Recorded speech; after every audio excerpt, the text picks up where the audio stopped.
సమీపిస్తున్న వేళ వివిధ రాజకీయ పార్టీల్లో వలసల పరంపర కొనసాగుతూనే ఉంది.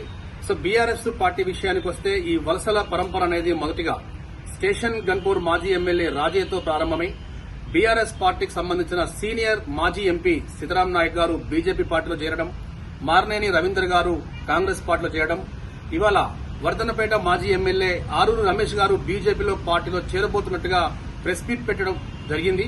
సో అనూహ్యంగా ఈ ప్రెస్ మీట్ ని అడ్డగించిన మాజీ మంత్రి ఎర్రబెల్లి దయాకర్ రావు గారు, ఎమ్మెల్సీ బసవరాజ్ సారయ్య గారు మాజీ ఎమ్మెల్యే ఆరూరు రమేష్ గారిని అక్కడి నుంచి తీసుకుపోవడం. సో ఇవన్నీ జరుగుతున్న నేపథ్యంలో జై స్వరాజ్య వోల్ టీవీ ఎక్స్క్లూజివ్ గా దీనిపై స్పందించడానికి Kakatiya university senior professor doctor Seshu గారు మనతో ఉన్నారు. శేషు గారిని అడిగి మరిన్ని విషయాలు తెలుసుకుందాం. శేషు గారు, పార్లమెంటు ఎన్నికలు సమీపిస్తున్న వేళ వివిధ రాజకీయ పార్టీలో వలసల పరంపర కొనసాగుతూనే ఉంది. సో దాని విషయానికి వస్తే బీఆర్ఎస్ పార్టీలో ఈ వలసల పరంపర అనేది స్టేషన్ గన్పూర్ మాజీ ఎమ్మెల్యే తాటికొండ రాజయ్యతో మొదలైంది. ఆ తర్వాత మార్నేని రవీందర్ గారు కాంగ్రెస్ చేయడం, సీనియర్ మాజీ ఎంపీ ప్రొఫెసర్ సీతారాం నాయక్ గారు బీజేపీ చేయడం, ఈ రోజు అనూహ్యంగా వర్ధన్నపేట మాజీ ఎమ్మెల్యే ఆరూరు రమేష్ గారు బీజేపీ పార్టీలో చేరుతున్నట్టుగా తన నివాసంలో ప్రెస్ మీట్ పెట్టారు. సో సడన్ గా మాజీ మంత్రి ఎర్రబెల్లి దయాకర్ రావు గారు బీఆర్ఎస్ శ్రేణులు వచ్చి హైదరాబాద్ తీసుకోవడం జరిగింది. సో దీన్ని ఏ విధంగా చూడొచ్చు? రాజకీయాలు సేవా దృక్పథంతో కాకుండా, రాజకీయాలు ఇవాళ సిద్ధాంతాల ప్రాతిపదిక కాకుండా అవకాశాల కోసం, అధికారం కోసం రాజకీయాలని పొలిటికల్ పార్టీలు ఎంకరేజ్ చేస్తున్నటువంటి, ప్రోత్సహిస్తున్నటువంటి ఈ సందర్భంలో ఎన్నికలు వస్తున్నటువంటి వేళ, ఎన్నికలకు ముందు పార్టీలు ఈ పార్టీ నుంచి నాయకులు ఆ పార్టీలోకి, ఆ పార్టీ నుంచి నాయకులు ఈ పార్టీలోకి కప్పల తక్కెడలక్క మారుతున్నటువంటి సందర్భాన్ని మనం చూస్తున్నాం. అయారం గయారం సంస్కృతి మరింత రాజకీయాల్లో పెరిగినట్లుగా మనకి కనపడుతుంది.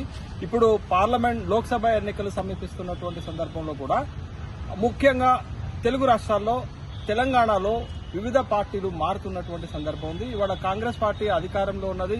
కాంగ్రెస్ పార్టీ రేపటి లోక్సభ ఎన్నికల్లో గెలవబోతుంది అని అనుకుంటున్నటువంటి సందర్భంలో, మెజార్టీ లోక్సభ స్థానాలను సాధించబోతుందనే అభిప్రాయం ఏర్పడినటువంటి సందర్భంలో ఆ పార్టీలలో టికెట్ల కోసం పోటీ చేయడానికి కొట్లాట ఎక్కువైనటువంటి సందర్భం చూస్తున్నాం.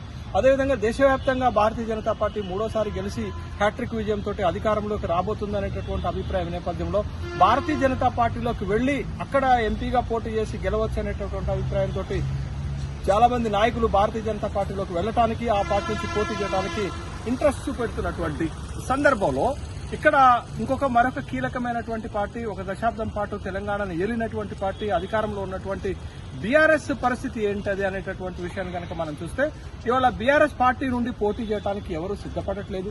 బీఆర్ఎస్ పార్టీ గెలుస్తుందో గెలవదో అనేటటువంటి ఒక అపనమ్మకంతో బీఆర్ఎస్ పార్టీ నుండి పోటీ చేయడానికి నాయకులు ముందుకు రానటువంటి సందర్భం ఉంది. బీఆర్ఎస్ పార్టీలో ఇప్పటికే సిట్టింగ్ ఉన్నటువంటి ముగ్గురు ఎంపీలు, మొట్టమొదటి పెద్దపల్లి ఎంపీ అయినటువంటి వెంకటేష్ నేత పార్టీ మారి కాంగ్రెస్ పార్టీలోకి వెళ్లిపోవడం జరిగింది. తర్వాత P Ramulu Mahabubnagar MP party మారటం జరిగింది, భారతీయ జనతా పార్టీలోకి వెళ్లటం జరిగింది. అదేవిధంగా జహీరాబాద్ ఎంపీ అయినటువంటి 2 సార్లు జహీరాబాద్ నుంచి గెలిచినటువంటి బీఆర్ఎస్ ఎంపీ అయినటువంటి బీబీ పాటిల్ కూడా పార్టీ మారి భారతీయ జనతా పార్టీలోకి వెళ్లిపోయినటువంటి సందర్భం ఉంది.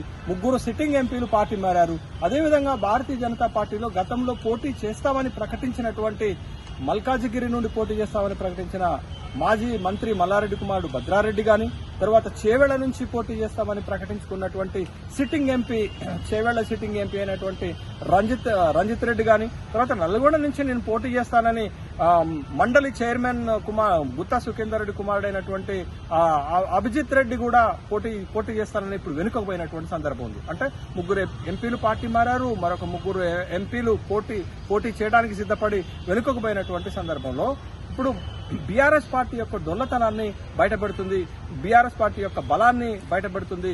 రాబోయేటటువంటి లోక్సభ ఎన్నికల్లో బీఆర్ఎస్ పైన గెలుపుపై అపనమ్మకము, గెలుపుపై నమ్మకం సన్నగిల్లుకోవాలనే పోటీ చేయడానికి సిద్దపడట్లేదు ఎవరు. తర్వాత గతంలో ఉన్నటువంటి సిట్టింగ్ ఎంపీలు కూడా పార్టీ మారుతున్నటువంటి సందర్భం ఉంది. ఎంపీలే కాదు, ఇప్పటికే 15 మంది సిట్టింగ్ శాసనసభ్యులు కాంగ్రెస్ పార్టీ నాయకుడైనటువంటి, ముఖ్యమంత్రి అయినటువంటి రేవంత్ రెడ్డికి టచ్ లోకి వెళ్లారనేటువంటి వార్తలు వస్తున్నాయి. తర్వాత కొత్త ప్రభుత్వం ఏర్పాటైన ఈ 90 రోజుల్లో తెలంగాణలో ఎంపీలు పార్టీ మారుతున్నారు, మాజీ ఎమ్మెల్యేలు పార్టీలు మారుతున్నారు, జడ్పీ చైర్మన్లు పార్టీ మారుతున్నారు, తర్వాత మున్సిపల్ చైర్మన్లు పార్టీలు మారుతున్నారు, తర్వాత మేయర్లు పార్టీలు మారుతున్నటువంటి సందర్భాన్ని చూస్తున్నాం. పెద్ద ఎత్తున బీఆర్ఎస్ పార్టీ నుంచి అటు బీజేపీకి ఇటు కాంగ్రెస్ పార్టీకి వలసలు పోతున్నటువంటి నేపథ్యంలో బీఆర్ఎస్ పార్టీ వనుగడ ఒక ప్రశ్నార్థకమవుతుంది. బీఆర్ఎస్ గెలుపు పైన